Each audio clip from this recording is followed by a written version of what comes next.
안녕하세요. 이번 시간에는 자바스크립트의 함수에 대해서 살펴보도록 하겠습니다.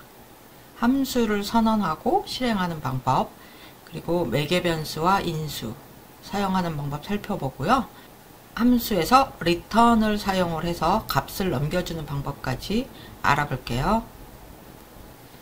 우선 함수를 왜 사용하는지, 언제 사용하는지를 먼저 살펴보겠습니다. 일단 우리가 앞으로 이제 투두 리스트 만드는 거를 해볼 건데요. 할 일 목록을 작성을 할 때 여기 폼 영역에다가 할 일을 입력을 하고 추가 버튼을 클릭을 하면 이 폼 아래쪽에 제가 입력한 내용이 나타나게 됩니다. 그리고 입력한 내용 중에서 내가 그 일을 완료했다. 그래서 완료 버튼을 클릭을 하면 이렇게 취소선이 그려지고요. 삭제 버튼을 클릭을 하면 화면에 있던 게 사라지도록 그런 투두 리스트 프로그램을 만들 건데, 이 프로그램을 한번 함수 없이 작성한다라고 해볼게요. 자, 사용자가 텍스트 필드에 어떠한 할 일을 입력을 하고 추가 버튼 클릭하면 내용을 화면에 표시해요.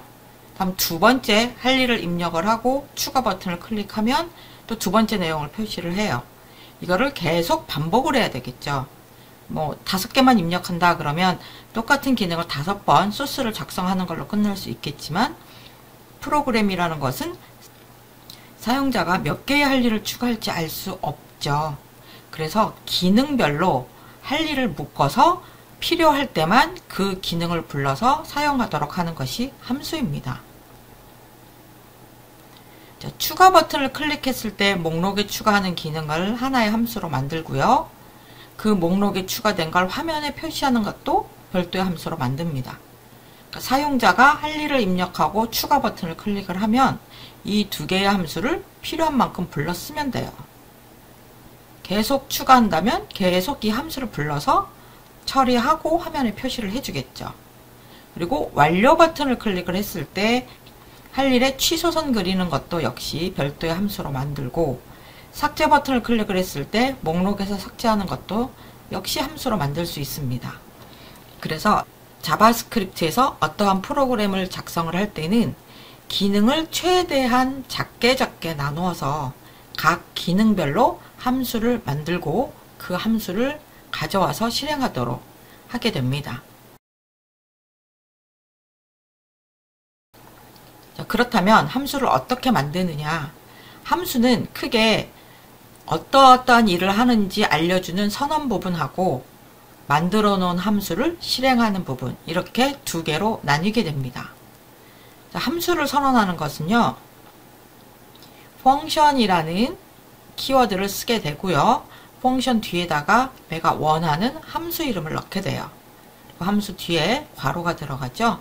그리고 중괄호 안에 내가 실행할 명령들을 넣습니다. 이것은 함수를 선언한다 라고 해요. 선언만 했을 때는 아무런 일도 일어나지 않습니다. 실제로 얘를 사용을 하려면 함수명 뒤에 괄호를 붙여서 얘를 실행을 해줘야 돼요. 이렇게 함수를 실행하는 것을 흔히 함수를 호출한다 라고도 얘기를 합니다. 함수를 사용을 하려면 펑션이라는 키워드를 이용을 해서 선언을 먼저 해주고, 그리고 필요할 때마다 그 함수를 불러서 쓸 수 있습니다. 그럼 간단한 함수를 만들어 볼게요. 이 add1.html에는 지금 add1.js라는 자바스크립트가 연결되어 있고요. 이 자바스크립트에서 하려는 게 뭐냐면 1부터 10까지 더하는 함수를 만들려고 하는 거예요. 1부터 10까지 더하는 함수를 만들고 그 함수를 실행해 보겠습니다. 우선 함수를 선언을 해줘야 되죠. 그래서 function이라고 하는 예약어를 써서 함수를 선언을 해줄 거고, 함수 이름은 여러분이 원하는 이름을 쓰시면 돼요. 저는 calcsum이라는 함수 이름을 써보겠습니다. 괄호를 붙이고요. 이 함수에서 어떤 명령을 실행할 것인지는 중괄호 안에다가 넣어줄게요.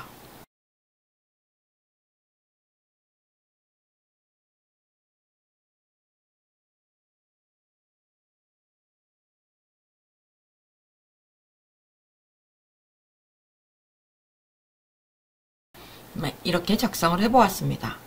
이 중괄호 안에 들어가는 명령은 이해하실 수 있겠죠? sum이라는 변수를 처음에 초기값을 0이라고 주고 for문을 통해서 1부터 10까지 반복하면서 계속 sum에다가 i 값을 더해준 것입니다. 최종적으로 결과를 엘러 창에다가 표시를 해줄 거예요. 여기까지가 calc sum이라고 하는 함수 선언부입니다. 이렇게 선언만 해서는 아무런 일도 일어나지 않아요. 이 함수를 실행을 해야 됩니다. 실행하는 것은 함수 이름을 써주고 뒤에 괄호까지 붙여주면 이 부분이 실행하는 거예요. 저장을 하고요. 한번 확인해 볼게요. 네, 지금 보시는 것처럼 알림창에다가 1부터 10까지 더하면 55입니다 라고 표시가 돼요. 이 55는 sum이라는 변수에 저장된 값이죠. 자, 함수 선언부와 실행 부분 이렇게 두 개로 구성된 걸 볼 수가 있어요. 그럼 이 calc sum을요 계속 실행을 하면 두 번 이런 식으로 실행할 때마다 계속 값은 sum에 들어있는 55만 나와요. 왜냐하면 반복문을 10까지만 반복을 하기 때문에 이 sum의 값은 변하지 않습니다. 이 함수는요 1부터 10까지 더하는 함수라고 딱 못이 박혀 있어요. 그런데 1부터 10까지가 아니라 뭐 1부터 20, 1부터 50 이렇게 특정한 숫자를 내가 지정을 해주면 그 숫자에 맞춰서 이 함수가 동작하도록 하고 싶다 라고 했을 때 사용하는 것이 매개 변수와 인수입니다.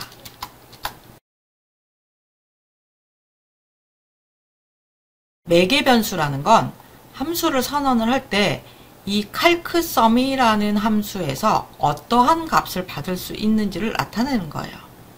사용자가 10까지 더해 그러면 10까지 더할 거고 50까지 더해 그러면 50까지 받을 수 있도록 어떠한 값을 받을 수 있는 변수, 그게 바로 매개 변수입니다. 제가 한번 num이라고 해볼게요. 그리고 여기서 만약에 20이라고 주면 calc sum이라는 함수를 실행을 하면서 20까지 더해 라고 명령을 하는 거예요. 여기서 num이라고 받았기 때문에 여기 반복하는 거를 num이라고 지정을 해주고 이게 10까지가 아니라 num까지 더하면 sum입니다. 그러면 아까보다 훨씬 광범위하게 사용할 수 있는 함수가 됩니다. 자, 저장을 하고 브라우저를 한번 볼게요. 네, 1부터 20까지 더하면 210입니다 라고 나와요. 예를 들어서 여기를 제가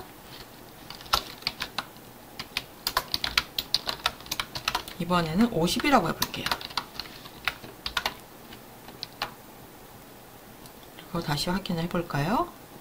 1부터 50까지 더하면 1275입니다. 이런 식으로 바뀌죠. 하나의 함수를 만들어 놓고 넘겨주는 값에 따라서 다른 결과값을 내도록 하고 싶을 때 사용하는 게 매개 변수와 인수이고요. 매개 변수는 함수를 선언할 때 값을 받는 변수를 매개 변수라고 하고, 인수는 함수를 실행을 할 때 매개 변수한테 값을 넘겨주는 거, 이런 50 이런 것을 인수라고 얘기를 합니다. 그래서 매개 변수와 인수를 통틀어서 흔히 인자라고 부릅니다. 자, 이번에는요 리턴문에 대해서 알아볼게요. 지금 보고 있는 calc sum이라는 함수는요 이 함수 안에서 실행 결과까지 다 표시를 해주고 있어요. 근데 이렇게 사용할 수도 있지만 일부 함수에서는 함수에서 처리한 결과값을 함수 바깥에서, 그러니까 선언한 바깥에서 사용해야 될 경우도 있습니다. 그때 필요한 게 리턴문이에요. 여기를 지우고요. return 하고 sum 이렇게 하면 함수에서 처리한 결과값 sum을 함수를 실행한 부분으로 넘겨줍니다.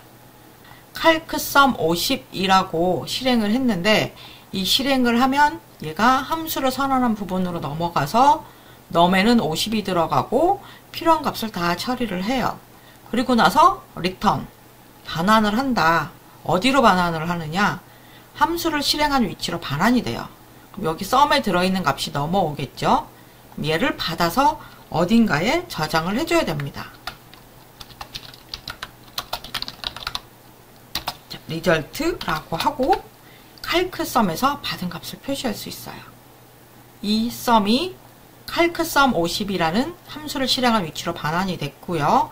그 sum의 값은 result에 들어갑니다. 그리고 여기다가 표시를 해볼게요. 저장을 하고요. 한번 브라우저로 확인해 보겠습니다. 네, 1275라는 여기 함수에서 넘겨준 값이 바로 result에 들어간 걸 확인할 수가 있어요. 그러면은요, 만일 여기서 sum을 반환을 했는데 이렇게 쓰면 안 될까요? 이 sum 값을 받아서 그 sum을 그냥 그대로 화면에 표시해 주는 거죠. 네, 이렇게 쓰면은 안 됩니다. 오류가 나요. 왜냐하면 이 sum이라는 것은 이 함수를 선언하는 이 부분에서만 쓸 수 있는 변수고요. 밖에서는 쓸 수가 없습니다. 이것을 스코프라고 얘기를 해요. 변수를 어디까지 쓸 수 있는지, 변수를 사용할 수 있는 범위를 나타내는 것을 스코프라고 합니다. let이라는 키워드를 사용을 해서 만든 변수 sum은 이 변수를 선언한 블럭 안에서만 쓸 수 있다. 그래서 여기를 벗어나면 이 sum은 아무런 의미가 없는 변수가 됩니다. 그래서 여기서 쓸 수가 없어요. 그래서 새로운 변수를 받아서 새로운 변수로 받아서 그것을 엘러 창에다가 표시를 한 것이죠. 자, 함수가 어떤 것인지 알았으니까 이제 다음 시간에는 함수에서 변수의 스코프에 대해서 한번 알아보도록 하겠습니다.